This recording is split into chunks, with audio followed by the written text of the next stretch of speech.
Well, this is a summary of some of the work I've done to um, prepare to use my Lycan5000 as a whole house um, emergency power backup. In fact, actually, it's permanently installed um, so that it's really serving more as a UPS um, that provides power from solar and batteries to the house when it's available, and when it's not available, it automatically transfers over to the grid. In order to do this, I had to add a device called an Autotransformer to the Lycan because the Lycan only supplies 120 volts AC single phase. An auto transformer can convert, amongst other things, 120 volts AC single phase into 240 volts split phase, which is what most residential establishments in the United States use.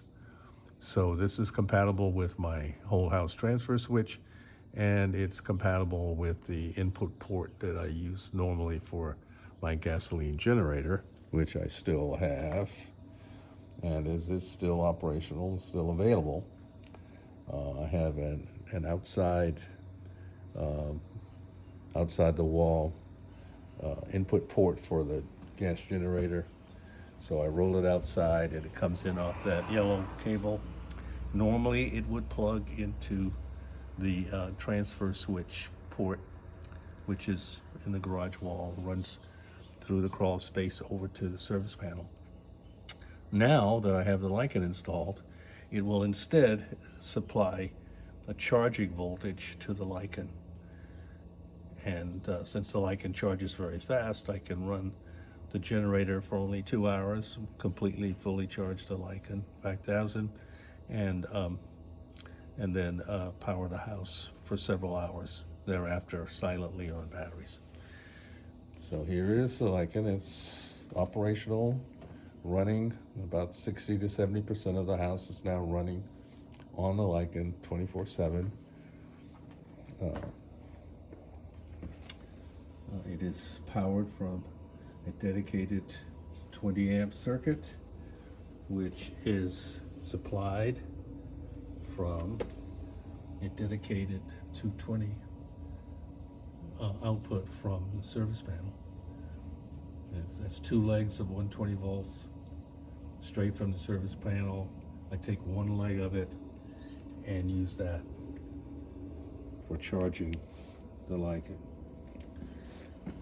The Lycan output, 20 amp output, is used, in my case, to power a little power strip here for some devices that are inside the garage, one of which is my refrigerator. So the refrigerator is running directly, off grid from the Lycan.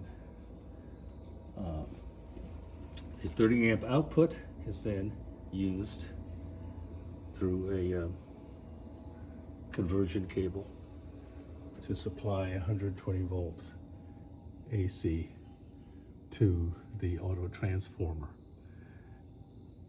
I use one of the wires from the conversion cable, one of the hot wires.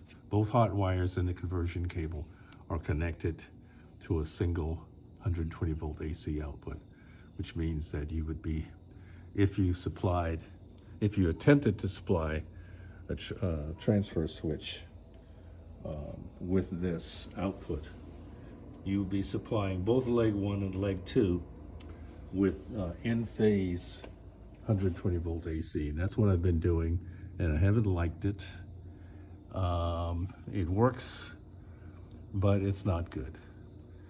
So I've employed this auto transfer switch, and that now converts that 120 volts AC single phase into 240 volts split phase, which correctly and more safely supplies the transfer switch. Another nice thing about this auto transformer is that it balances loads across the legs, which means that what I'm able to do in addition to that, I'm actually sending the Autotransformer output to a duplex 220 volt split phase set of receptacles. You wouldn't normally want to do that because you could wind up with unbalanced legs by having two separate loads on that split phase circuit. But since the Autotransformer balances things, it's very convenient. So the blue plug there goes over eventually to the transfer switch, and the black plug I use to power a through wall set of outlets that go into my home theater. On the other side of the wall there, I have 6 outlets, 3 each on each leg, and there's basically 6 outlets of off-grid being powered directly through the wall from the Lycan. Again, all made possible by using this Autotransformer. It is virtually silent. You get very close to it, or put your head close to the wall that it's attached to, you can hear a slight hum. But I haven't, apparently I haven't loaded on enough for it to hum loudly enough to be of any concern. So fingers crossed. So far so good.